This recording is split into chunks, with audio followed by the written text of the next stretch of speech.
Alrighty, welcome to another episode of the Lockdown Podcast. We are continuing to pick apart Raw, SmackDown, at this juncture, Saturday Night Main Event, and a plethora of the rumor roundups. Um, so we're back in full force. Other than you having to sit through a half an hour of my face on a bigger screen, but I did it because the ship must go on.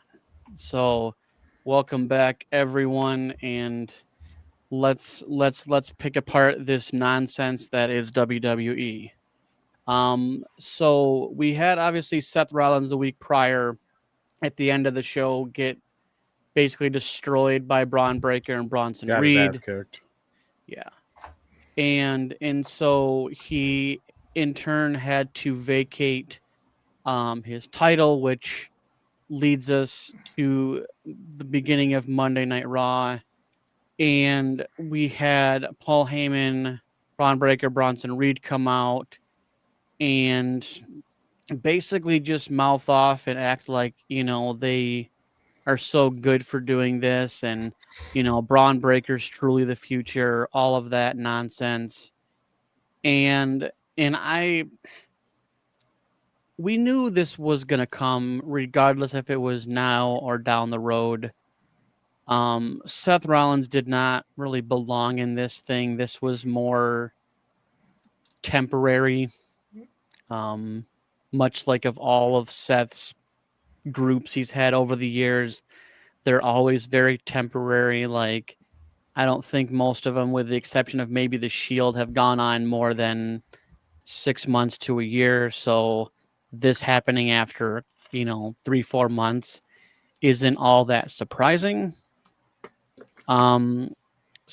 It's good on them, I guess, if you're really trying to really kind of convert this to beyond heel faction.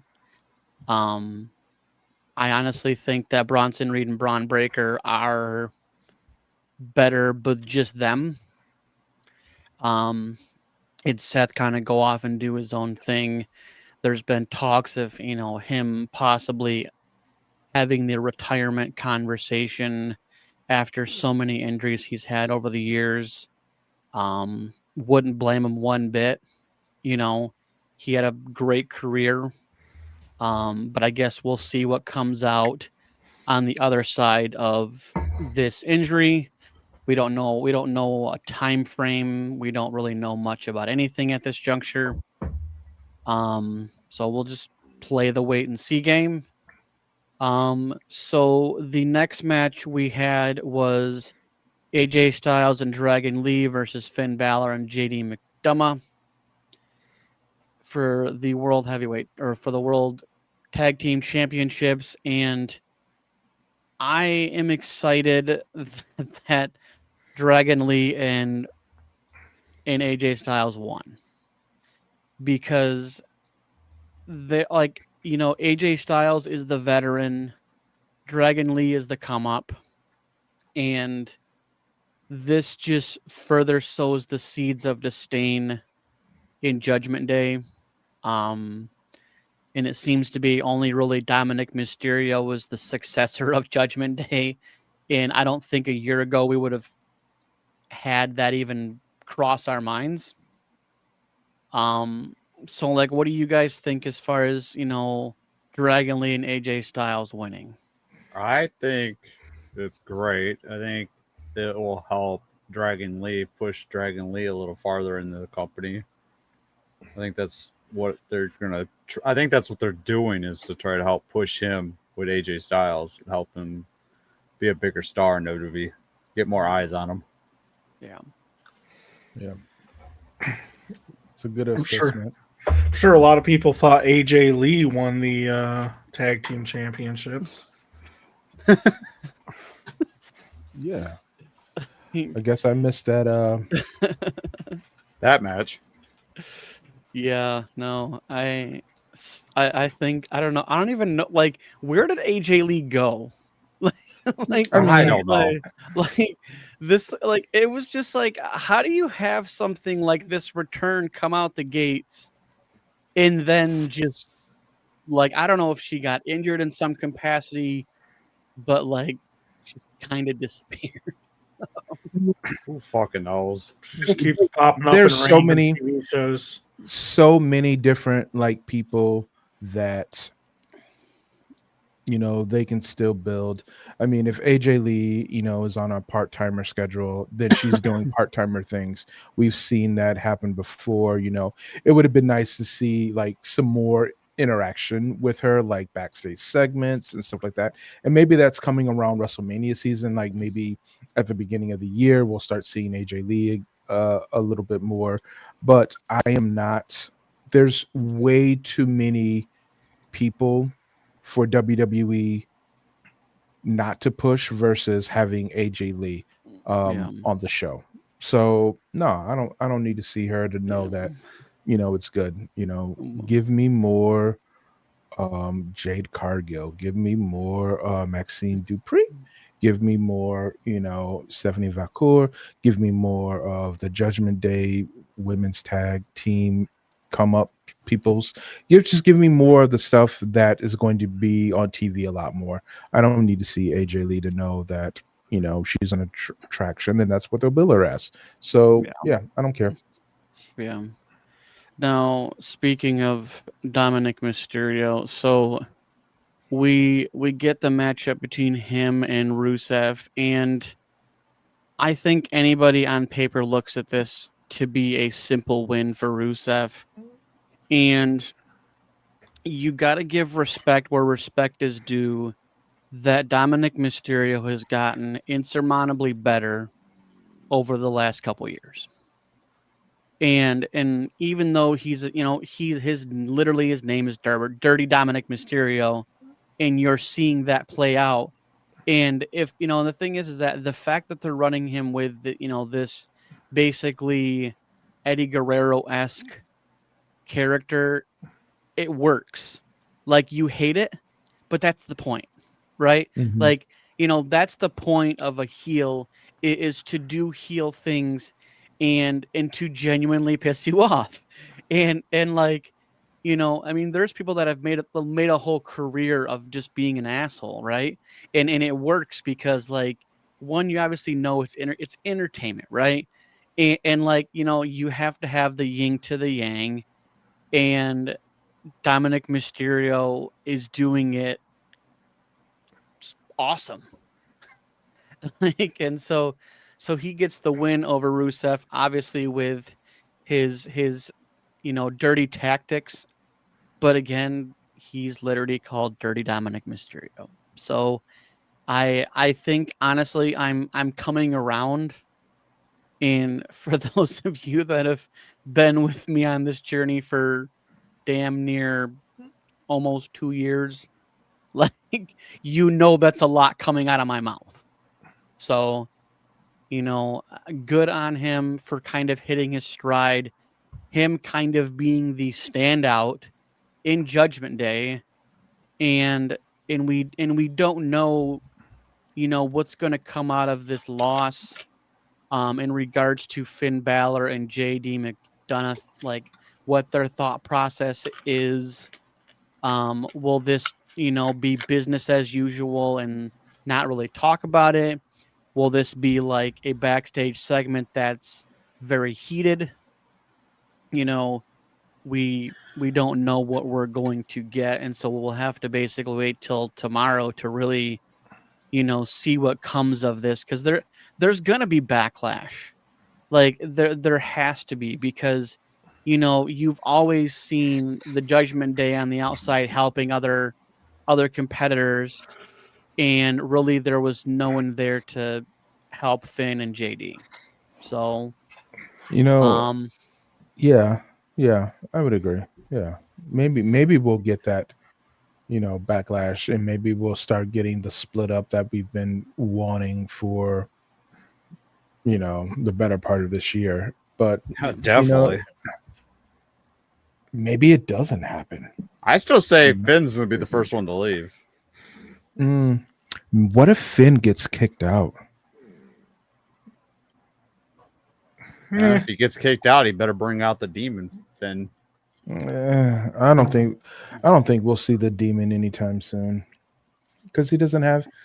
They always use that as a special attraction. Like, he doesn't Yeah, have because like anything like supernatural going on. no, I mean we've just for the longest time now. I feel like the majority of the tail end of his career has been just Finn Balor doing Finn Balor, and like you said, the demon thing is it was cool in the beginning, and then we kind of trailed off from it, and then we did get to see at least the entrance music of Finn Balor, the original demon breathing intro thing at NXT Homecoming not too long ago, but we still didn't have the demon Finn Balor, and I think maybe even just playing that music to kind of be a throwback at the NXT Homecoming was maybe a sliver of things to come, Mm. because So some foreshadowing. Yeah. we don't because we always know that there's more to everything that WWE does. It's the little things that can turn into something big or be something like you said foreshadowed. But I mean, it again, we gotta wait till tomorrow rolls around and see what comes of it.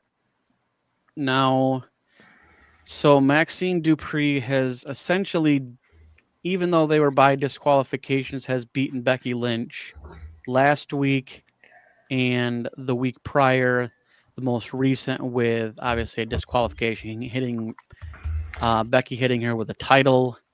Now you got to give, and then again, this is one of those like kind of giving respect where respect is due. Is that like Maxine Dupree doesn't look like the goofball managerial role that she was in. She's gotten a lot better in the ring. Oh Yes, yeah, definitely. yes, there's still not a full move set to her repertoire, but like I think it's nice to see her kind of step out of that kind of gimmicky, goofy kind of character and back Yeah, that doesn't really, she's starting to get serious. yeah, and I think a lot of that is really just the fact that Alpha Academy really is a shell of itself. I mean, when Chad Gable left and did his own thing, you know, yeah, they were still that group because Chad's like, I don't care, keep it. But like, I don't know what you would call the group regardless, and I don't, and truth be told, I don't need another name change for a faction. So like, let it ride for all it's worth. Like, I look forward to seeing Otis come back and doing Otis things, and I think Alpha Academy has just kind of been that fun group that's really just because Akira Tozawa was a jokester, like and so he's always had this character for as long as he's been in WWE. Obviously, he was more into the cruiserweight division of the 205 Live when they had that, and now that a lot of that's done away with, it's hard for the little guys to succeed. Um, and so it's just a change of scenery. Hey, he can bulk up. He was fat before. He I can mean, get fat but again. This is true. nah, I like athletically cut Akira Tozawa. I hope Otis, when he comes back, he's shaved off a few extra pounds. Um, just like Bronson Reed is slimming down. I would like to see a lot of the performers who carry a lot of extra weight um, make longevity improvements Yeah, I over mean, for their physique. I mean, but if Kira Tozawa like bulked up and he returns looking like Apollo Cruz, I would be like, damn, homie's been in the gym. yeah, But if he shows back up and he looks like me, I'd be like, God damn, bro, yeah, no, maybe you should be on Monjaro. I mean, I don't want that. I would like to see the performers healthier at any size, any shape. yeah, I just want to see them take care of themselves. But I don't. yeah, Yeah, that's yeah, and that's what it's I mean. yeah, I mean, and you want that, longevity in the business. I mean, anybody has seen the Kevin Owens transformation. Obviously, he's still out with the neck His stuff neck. going on, and obviously that's something you don't want to rush. But he's been in the gym and he's cut weight dramatically. I'm still waiting to see the one day we see Kevin Owens without a shirt on, but Oh, that's because never I don't gonna think I happen. don't think That's he's to say ever. he's never wrestled without a He's- shirt. We've never seen He's Kevin Owens wrestled titties. in like a wrestling spandex gear before when he was in Ring of Honor. Yeah. Yeah. So And then there's another person out, and it's a female. It's Piper Niven's. She's out because of her Oh. neck. Yeah, I did hear some things about Piper Niven. Yeah, it's more of a career ending problem with her yeah, neck. yeah, Mhm. yeah. Saw that yesterday. Yeah. So the next match we get was Stephanie Vaquer versus Roxanne Perez, and I don't know what to do about the fact that Roxanne Perez is getting viewership for days and Tim is fuzzy. Um, but I'm just censored. Mhm. I'm nude. Don't mind me. I'd be fuzzed out. But and so I don't understand this. I mean, I don't know why they have shoved Roxanne Perez down our throat. And I get it, she's on the come ups, and I'm all for that, but it's like there you are. But and so now she's doing a different match, which is at least a change up from the normal her and Raquel versus either Bailey, Lyra, or whatever. And so like at least we've got a change of competitor. Right. Now do I think Roxanne Perez is a future champion? I undoubtedly say 100%. Oh yeah, definitely. I don't know the time frame. I mean, I don't think she's only won the tag team, which actually she didn't win it. She kind of walked into it. So like I don't think she's truly won a championship yet. But I think she's one of the few that I would skip the secondary title and bring her to the top. Mm. Just because I mean, you gotta look at the absolute like workhorse that she's been. Yeah, she's been in like, a bunch of same matches and stuff, but like there's only I think her and LA Knight have the most TV matches currently on the roster. And so like and that thing is that's just televised. So like Right. you got to think of, all the untelevised, other live shows I'm sure that she's competed at. So I mean, you got to respect the the workhorse mentality that she's brought coming up to the main roster. Mhm.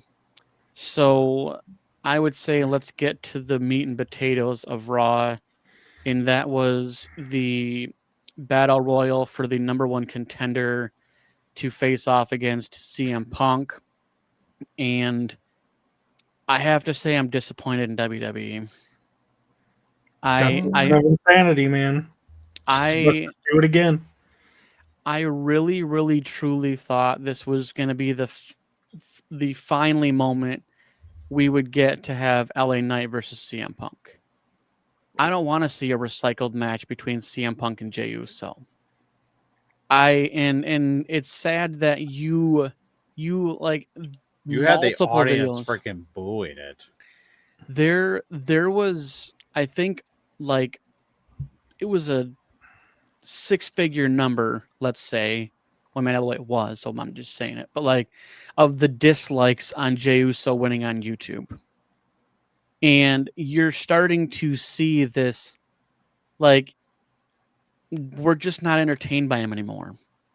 He had his main event spot, and it kind of worked, but like you're starting to see the fans say it was really kind of Now the people that are in the arena with him, yeah, they're excited because everybody's eating and everybody's having fun. But like when the WWE universe in its entirety speaks and says we're kind of sick of this. This is gonna, because now I really just want CM Punk to win. Like, I don't want Jey Uso to win. I just want Jey Uso to go do something else. And I want CM Punk to win this. I want CM Punk to finally have more than 5 minutes holding the championship. I want to let CM Punk do what CM Punk does, get some good rivalry matches in there and get those fantasy booking matches to become reality for CM Punk, because like Jey Uso had his time and it was fine, but it was short-lived. But Well, maybe that's the result they wanted, right? Maybe they wanted to put Jay in there because they knew that people would want CM Punk to win. If you put LA Knight in there, there's going to be a group of people that are going to be disappointed when CM Punk beats them, right? Yeah. So maybe that's exactly what they're going for. That or they're trying to push Jey Uso to be heel. Yeah. I I mean- mean, any way you go, any way you go, CM Punk is probably going to be made to be the face in that match, right? So whether it's LA Knight or it's Jey Uso probably has a bigger story, versus Yeah, LA and- Knight. So I What's think Jey that was probably story? the only logical choice. What's Jey Uso's story? They were a tag team. The brothers were a tag team. He was involved in the whole bloodline thing, and So- then he did a bunch of eating things. Like, I mean, So cool. the he story got up is there. that is Jay going to follow the same pattern as Roman, right? Is he going to be, basically, Roman Reigns 2.0 when he I was hope on not. that 4-year run with a world Yeah. championship? And so that is that story. It's also, the story of him getting to be champion again.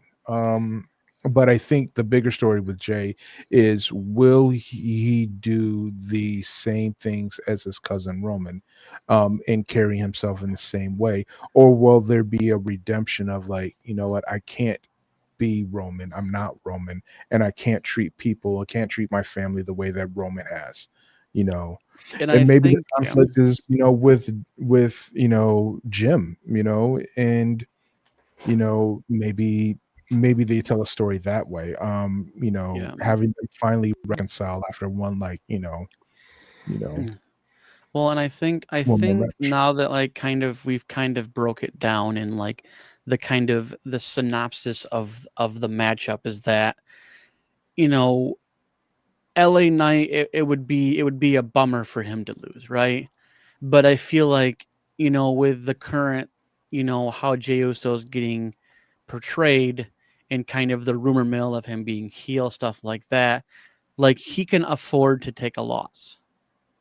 And I now down the road, I definitely want to see CM Punk and LA Knight go at it. But I think they have to cycle through the Jey Uso stuff just to kind of let us get over that hump. So I think that's about the best way you could probably put it. Honestly, like, let's get through this. Like, we'll give them Saturday Night Main Event, which is kind of a mid card to, a big, the big, big PLEs. And let's just let it run its course, and then we can move past it. So now, over to SmackDown. I'm so sick of Cody Rhodes as champion. He comes out like him and CM Punk literally give the exact same promos every time they come out at the beginning of the show.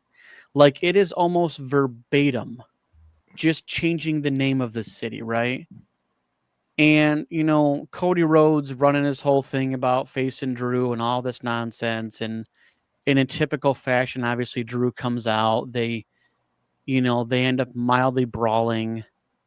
Jimmy Uso comes out to try to aid Cody. You know, and we get this whole slobber knocker going on, and it's weird. I don't say weird, but like it's really interesting how you see the difference between who helps out who. If it's, you know, Jay will help out Jimmy, you know, but like Jimmy will help out Cody Rhodes. Now, it was, you know, and so like it's just this weird like, you know, who helps out who at this juncture. And I feel like Jimmy is obviously he's a major face at this point. I don't see any cracks of heel in him. Now, we can't say the same thing with Jay because, you know, like you said, if he's trying to run parallel to Roman Reigns, which is an impossibility, like there's not a lot of Roman Reigns out there. I was to say Right. I don't see them putting the title on him and having him have that title for 4 fucking years. No. Right, but at the same time, Jay you does know. not bring that much of attention than Roman did. you know, it's more so like the behaviors, like, you know, Roman is passing that what it takes to be champion and protect family and, you know, lead family and, you know, be the head of the table into Jay, as opposed to like any other family member. And Jay is probably like, you know, feeding into that. You know, the character's like, yeah, I got to do it like Roman would do it so I can get this championship back. Because it's never like, you never see like a champion, or you rarely see a champion loses championship, and then when they try to go back and get it, they always like kind of like become super aggressive to get it back. It's never like, you it know, doesn't it's hit never, the same. yeah, it's never like I'm still going to be that positive baby face and overcome the odds. It's always, you know, a darker, you know, iteration of them. So there's like this redemption of, you know, the baby face. So I think that's what I was getting at when I was making the connection to Roman and Jay, why they put him in that CM Punk match. But I think with Cody, I'm over Cody being given the babyface role, and I think that's what they're just doing. You know, he's probably because he sells so much merch and it's good for the company, you know, for him to have that babyface role. But I don't need it. What I want to see, like, you know, Bullet Club Elite Cody Rhodes in WWE, black hair Cody Rhodes, that dude was a menace. I want it. Yeah, I would enjoy seeing that, but I don't think we'll get that version of him, which is unfortunate, you know, because it could be a good character shift, and it could be really entertaining. But this is what they do, WWE. This is part of, you know, what they do with their baby faces, their top baby faces. Like, oh, you're going to be a face here in the company, and Yeah. that's the position, that's the role that we want for you, as opposed to like, you know, like someone with Jay, they can flip flop back and forth, you know, all the time. Yeah. So I guess it's just one of those things you tolerate. It's just Yeah. like, oh, Yeah, whatever. I just don't think there's going to be a duplicate Roman Reigns because like he just had a presence. No one And be like him. and like he was stoic, he was serious, and Jay's not serious, right? And so like you look at Jay's entrance and it's all giddy and exciting and it's like it's all crowd involvement. You look at Roman Reigns and he demanded respect. Yeah, he And he wanted wanted you that from to the audience. acknowledge his greatness, right? And you just that's not going to be duplicated, like, period. Jay doesn't have it, Jimmy doesn't have it, Solo don't have it, anybody from the MFTs don't have it. I just don't think we're going to. I don't like. You can, you know. I just there's not. I think with from the MFTs, like if we were to look at all the Tongans and you know, Jeff Cobb, aka JC Mateo. I think out of all of them, it is top to bottom, it is Jacob, and then it is Toma, who have enough presence and energy, especially when there's Toma and Tonga. I just want to use their indie names, so their New Japan names so bad. It's There's no copyright uh, infringement. Just say it. and yeah, They I say think Bullet Club in WWE. You can say it. yeah, God, Go, Jacob Fatu and God collectively could command that same sense of presence because they're both menaces. They both can do what Roman does in a way that speaks to people that want to see a level of seriousness and brutality. Um but it's not the same as like a Roman Reigns who's a refined they presented him as a refined um authority, right? Um so Yeah. And yeah. the thing is then like and I think like it I think now that you kind of describe it like that, like I think it's possible. I don't think it's probable, Yeah. but I think like it all comes down to WWE creative in what they do to lead us down to that end game. And and it took a long time for Roman Reigns to get to that end game. And so I think if it's going to happen, creative has to do a great job and really make it believable.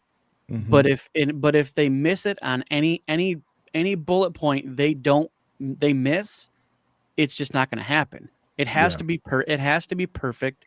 It has to be presented, basically along the same lines of how Roman became what he is, and so you have to have that perfect 10 out of 10 bullet point hit to make another Roman Reigns.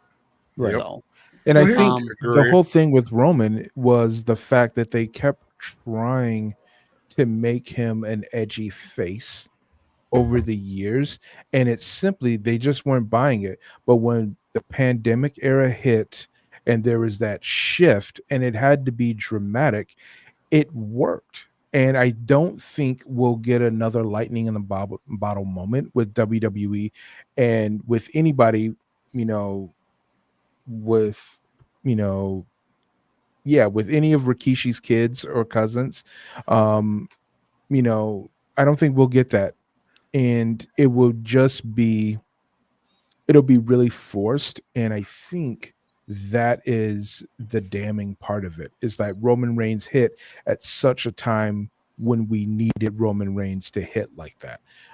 We won't get it. Yeah. And so it's just best to like allow things to kind of just go the way that they go with Jay. It's like Jay wants to have that same type of respect and level. The MFTs, they could go and just run terror and have, just have match after match that is just dominance.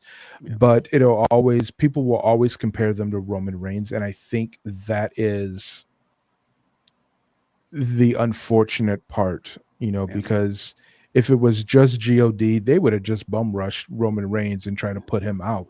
They would have never just, it would have just been like, family warfare. And I think that's probably the way it should go. It's like, all three members of God, all of Ming's kids, they all just have, a chat and they bring in JC Mateo and they just said, "This is ours now." Yeah. And Go I ahead. think, yeah, I like that.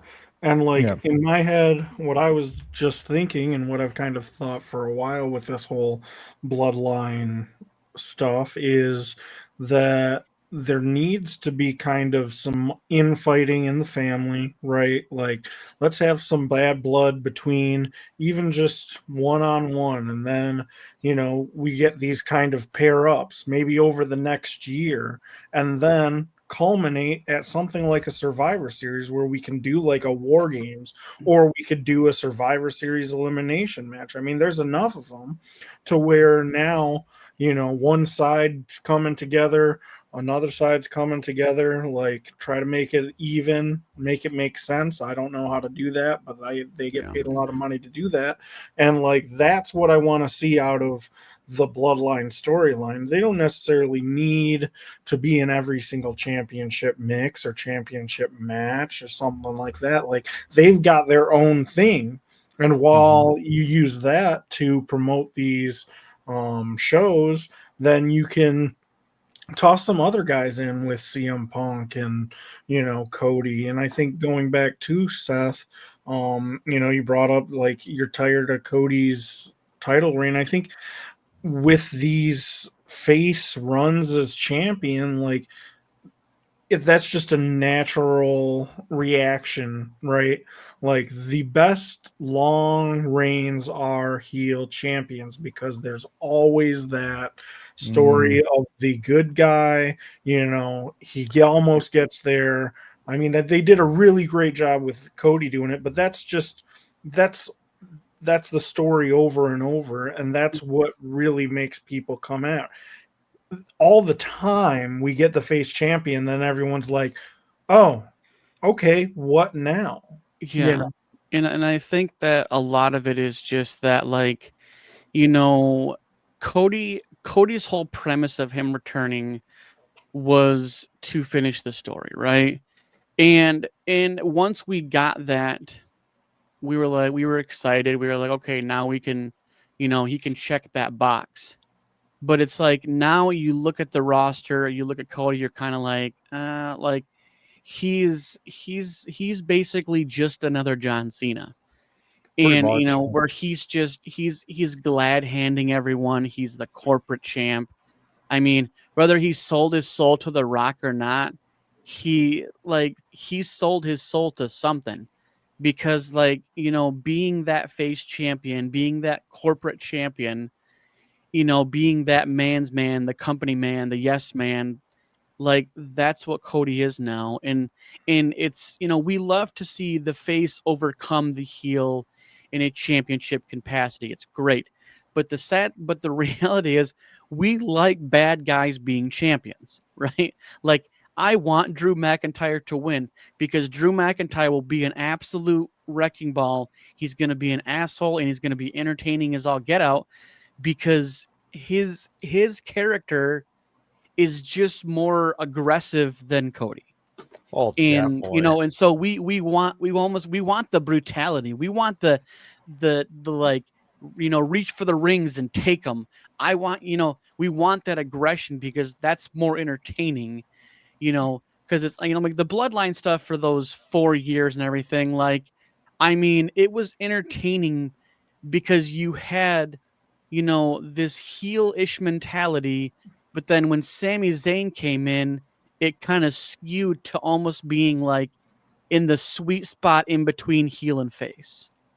And so, I like I said, I feel like heels just seem more entertaining. But speaking of MFTs, so we had Tama Tonga and JC Mateo versus Ray Phoenix and the returning Shinsuke Nakamura.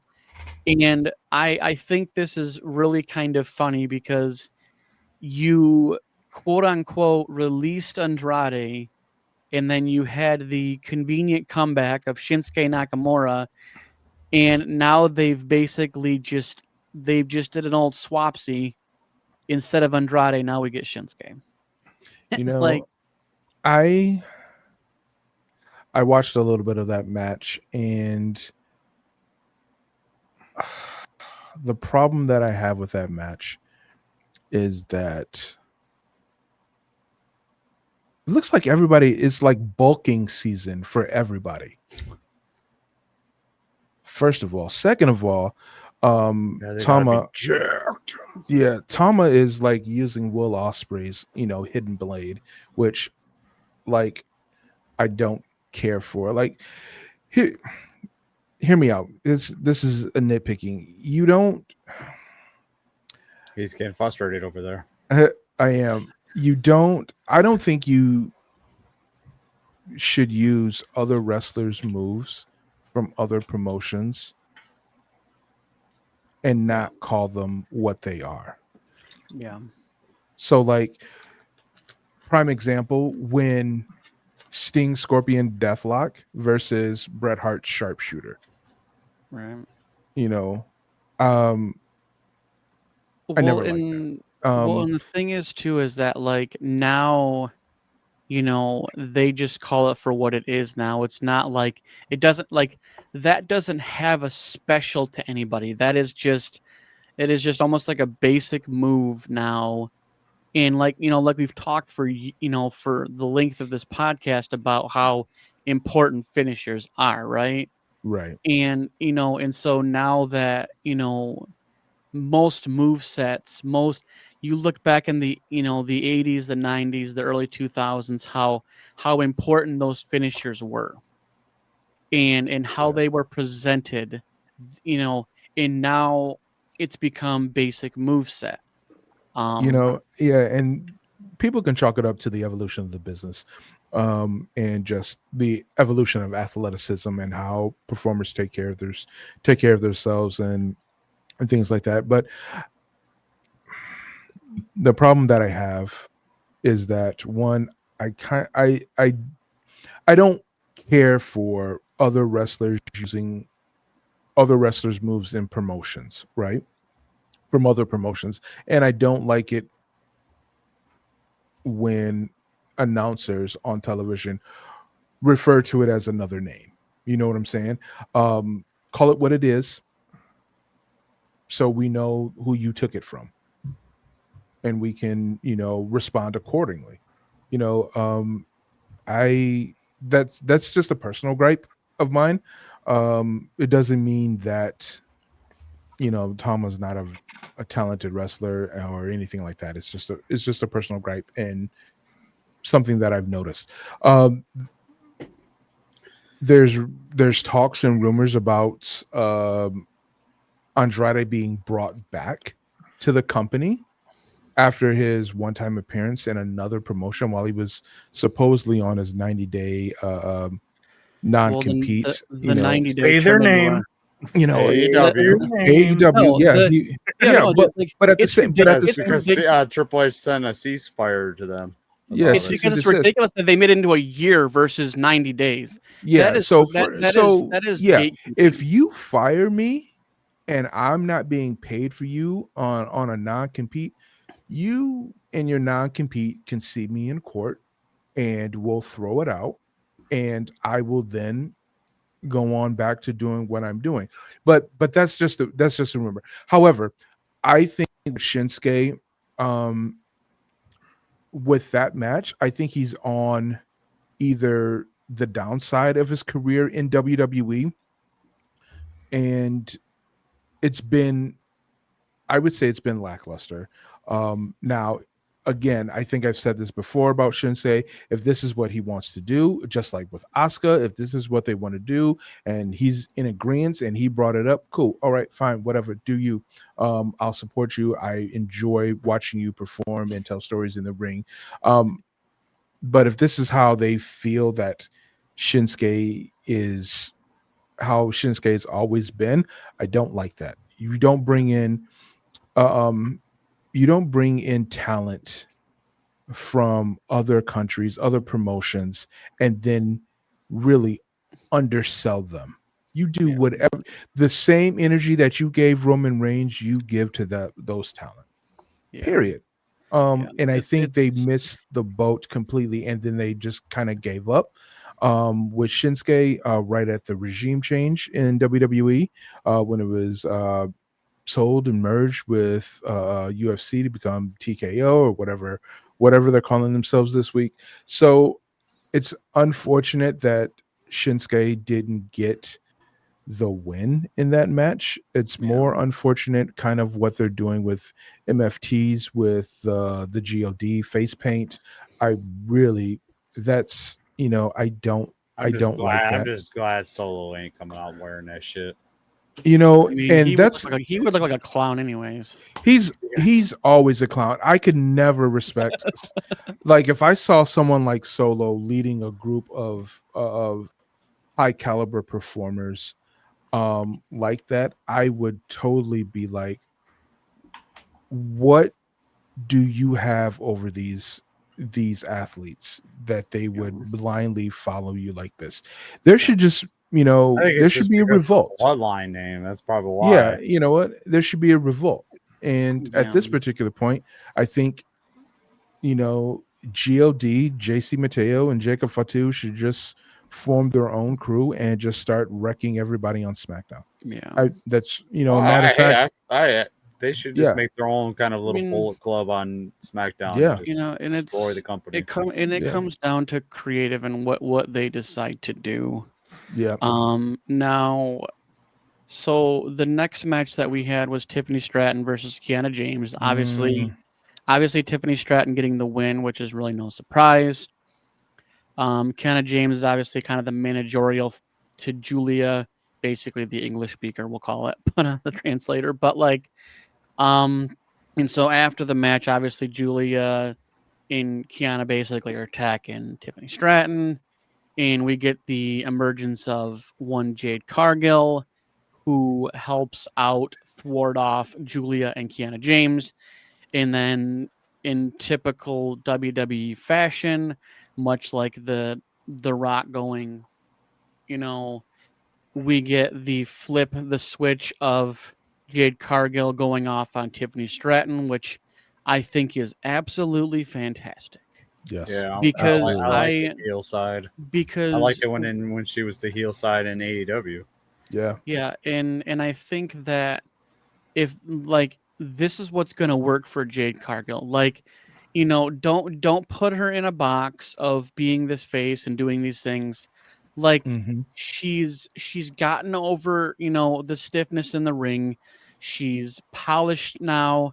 Now let's just let her do her, and her being a heel, it just works better for her. And so obviously we're going to get Jade Cargill and Tiffany Stratton at Saturday Night Main Event, which is great. Now to the next item on the overwhelming list is that we had a segment beforehand in regards to Sami Zayn kind of giving the nod to Ilya Dragunov that had beat him the week prior for the Men's United States Championship, and I love that we've had this progression where John Cena gave Sami Zayn wanted to give homage to John Cena with the open challenge, and now Ilya does that in turn. And I think that's great for that workhorse title to be defended regularly. And now the only hiccup I have is that we have Ilya Dragunov comes out, does the open challenge, and we get Aleister Black. And now this is where I think it's a little bit choppy, is that you get rid of Karrion Kross and Scarlett because you guys are shitty at creative. You weren't listening to the fans. You weren't listening to the merch sales. And now we basically get Zelina Vega helping out a couple weeks ago. And so now we basically have Karrion Kross Scarlett 2.0.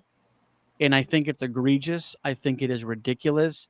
This you didn't do your things right, and you didn't line up your cards right, and you fucked up in creative, and so now we're just basically recycling the same thing. And it's I think anybody who's an average fan is like, oh cool, she's back with her husband, blah blah blah. Now, but then you look at 2 months ago, and that was Karrion Kross and Scarlett, who were ridiculously over. And you when Triple H took over, he was all about listening to the fans. The hashtag we want Cody, right?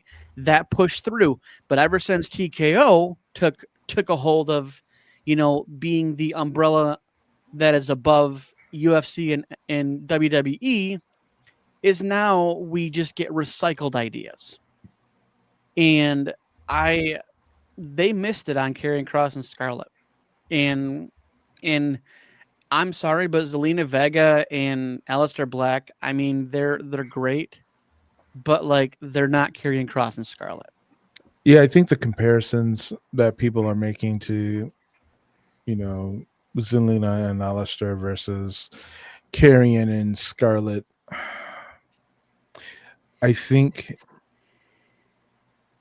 Triple H and creative had a problem booking both of them, Scarlett and Karrion, in such a way that they could fill that role that now is Zelina and Alistair. I so why not release them? When you have what they feel is a better.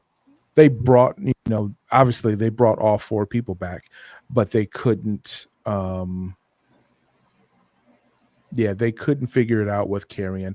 They had him doing those backstage promos where he was manipulating and just really getting under the skin of people. And then and then for Bo Dallas.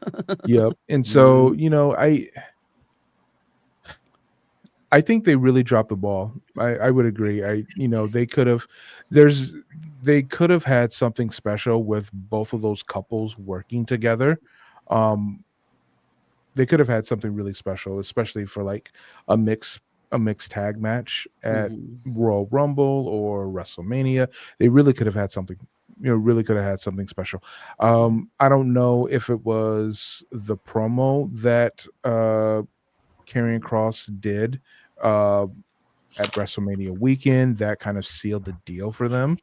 Yeah. Or was it just, hey, what we have and what we've envisioned for you is not working, and we'd rather just let you go, or offer you this contract and not bring back Scarlett or whatever have you. Because the what if they would have, if Karrion would have resigned, aka Killer Kross, if he would have resigned, they probably wouldn't have brought back Scarlett, and they probably would have had him in some other capacity.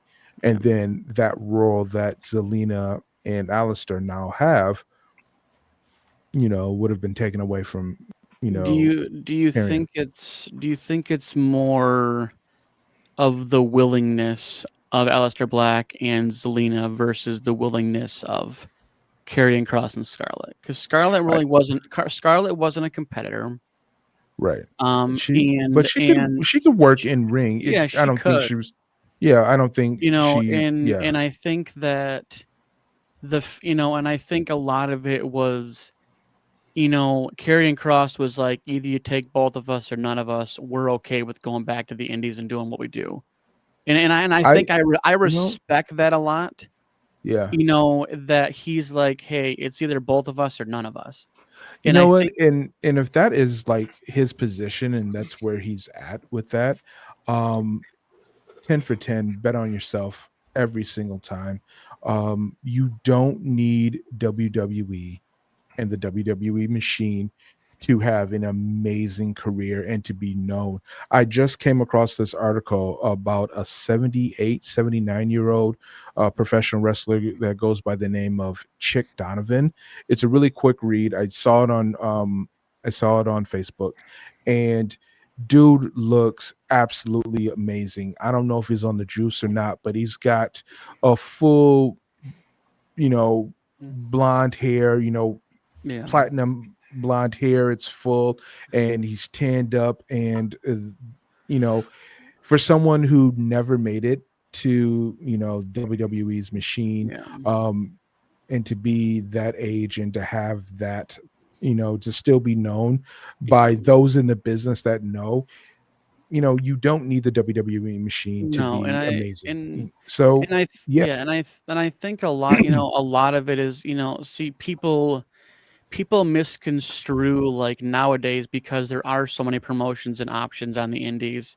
You know, you look at Matt Cardona, for example, who is literally the indie god. I mean, Oh, Yeah. definitely is. and so when he was in WWE, like yes, that got him visibility, but he carved his own path on the indies. You know what he And said about his release, right? hmm, That WWE trained him for the indies. WWE was his indies, his he training. so You know, so so actually just I can see. I could probably fucking see you that. know what? Yeah, Matt and just Cardona to have that actually mindset to yeah. switch that is one of those things that you know someone's going to be okay. Like if the Miz left, I wouldn't say he could go to New Japan and win a heavyweight championship, but he Right. could probably, find work on the indies like in TNA, Yeah. or he would just go straight into Hollywood full time. If someone, like if the everybody from the New Day, and I'm including Big E, left, they all would get offers from AEW immediately and New Japan. Yeah. Other people that I And would worry about, I'm not going to worry about a Karrion Cross and Scarlett not mm, being successful. yeah. Matt Cardona actually did appear at TNA this past week. Yeah, I Yeah. watched that. Or I mean, at NXT, and he actually took an L, which is kind of weird. But like, so back on track. But so basically, the headline of the show was a no disqualification match between Jimmy and Drew McIntyre, and this again speaks to Drew McIntyre. Obviously, winning with pretty good ease against Jimmy. Obviously, getting his shots in at Cody, which. So I mean, I honestly I'm all for that. So Saturday night main event, and this is why I say like the fact that because WWE completely dropped the ball on their first PLE on the ESPN umbrella, they're stacking this card. They are absolutely stacking this card with we have Cody Rhodes versus Drew for the WWE Championship. We have CM Punk versus Jey Uso for the World Heavyweight. We have Tiffany Stratton versus Jade Cargill for the Women's Championship. And they're gonna like, and obviously we still have 2 more matches to come up. Um, so we'll find out this week those last 2 matches. But like I think it's so like again, so Cody Rhodes, Drew McIntyre. Honestly, like I want Drew. Now Same here. this has been the thing that's I've seen a couple different videos on, and it makes absolute sense. So it is entirely possible that CM Punk and Jey Uso that are going for the vacant title, neither of them win. And by that I mean the fact that we could have Braun Breaker and Bronson Reed interject in this match, and we could see nobody win. And I I can think see that. that would honestly be exciting for me. Like obviously I want CM Punk to win because I'm over Jey Uso and we've already got over that. But like if neither of them win, like wouldn't that would blow your mind more than CM Punk winning? Yeah, Like I can see. I can because see they could push it into a fatal 4-way with Bronson Reed and Braun Breaker. I mean I think they would triple threat. I think Bronson Reed They would take might. a backseat to Braun Breaker, but like I mean, wouldn't that like see these are the surprises that you would hope for, right? Because it's not like either of them have the title. They're wrestling for a vacant title. So Right. nobody has an advantage in this match.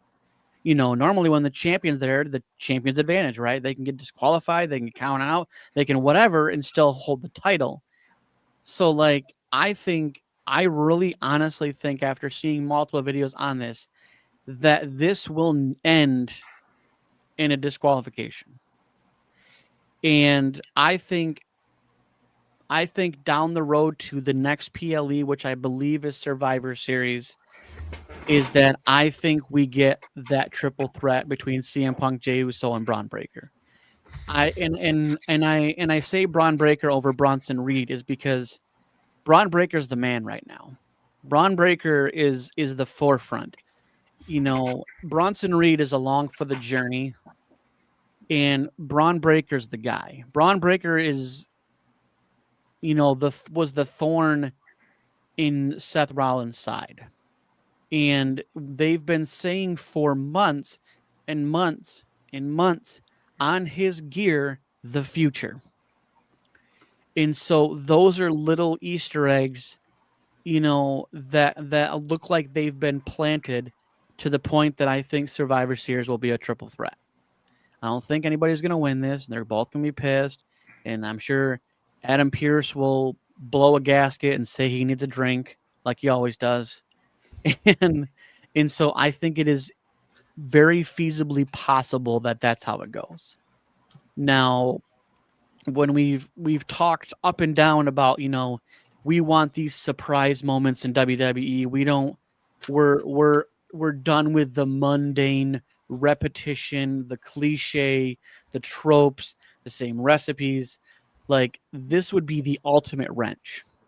So, so John Cena has 3 appearances left, which is kind of crazy to think that we've gone down this many appearances this year to basically be quick. down to 3. Now, we talked about this beforehand, and the only title that John Cena has not won in WWE to complete his Grand Slam is the Intercontinental Championship. And that is held by one Dominic Mysterio. Mhm. Now, I think the final match is against Dominic Mysterio. I don't think I don't think Edge is coming back. I don't think there's been little like seed things planted. Yeah, I was to little say I don't see AEW and WWE coming to agreements on that. No. So, you know, and obviously the other appearances, we don't even know if we're gonna even have matches by him. You know, I mean, he might have one in Boston just because it's Boston, his hometown. You know, and so, you know, we could even get that on Raw for all intents purposes. I mean, Yeah, good. you know, and maybe his farewell match, he loses it. I don't know. Like, I think, you know, with only 3 left, that's not a big number. Like, you know, like I think there could be something there for him facing off against Dominic Mysterio. So, but yeah, I mean, you guys got anything else like that's? I think it's probably Gunther in his last match. Could he have a Dominic Mysterio match and win before then? Yeah, he could. But I think he goes out without getting that Intercontinental and getting that Grand Slam. I yeah, I don't see him. Yeah, I don't I see mean him doing they it. have been doing those teaser videos of someone in shoes and slacks and everything else, which I mean, just based off the shoes, it's Gunther. Like I don't even have to even go down the rabbit hole because Gunther wears those really really low cut shoes. Like it's not that hard to pick up And on. plus, him being out for a little bit here, he is Yeah. pretty much jacked now. He got a Yeah, fucking so I 6-pack mean, going. yeah, so I mean, I think the vignette is very to the average fan that doesn't really pick up on a lot of things. I don't think it's that great of a surprise. Now, I mean, and you know, I mean, I would love to be proved wrong. I mean, I love to have something out of the box that I didn't expect. Those are the moments we live for in WWE. You know, the things that didn't make, you know, every YouTuber that does WWE stuff, you know, that's reading the PW Insider, the, you know, all the freaking rumor mills, you know, so maybe it's, you know, I hope it's something else. I would love to be surprised by something else. now if we get Gunther, then I'm not mad about it. But I think I would love to be surprised. Yeah. So Maybe we but- will, maybe we won't. Who knows? that's the name of it. That's WWE. Yeah. So, but we'll put a pin in this, and and I will be back next week to break down what we thought about Raw, SmackDown, and Saturday Night Main Event. And hopefully some of the pontification we've made is reality. So, we'll wait and see. That's all we can do. Yep. So, this is the Lockdown Podcast. Peace.